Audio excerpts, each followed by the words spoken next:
জাতির নামে চলমান নাশকতা, সহিংসতা, নৈরাজ্যের বিরুদ্ধে নাগরিক সমাজকে ঐক্যবদ্ধ হওয়ার এবং নাশকতাকারীদের সর্বাত্মক বয়কটের আহ্বান জানিয়েছেন দেশের বিভিন্ন শ্রেণী পেশার বিশিষ্টজনেরা।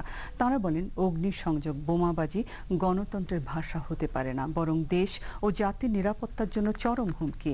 আজ সকালে রাজধানীর একটি হোটেলে institute of conflict law and development studies আয়োজিত সন্ত্রাস ও নাশকতার বিরুদ্ধে এক নাগরিক সংলাপে বক্তারা এই আহ্বান জানান।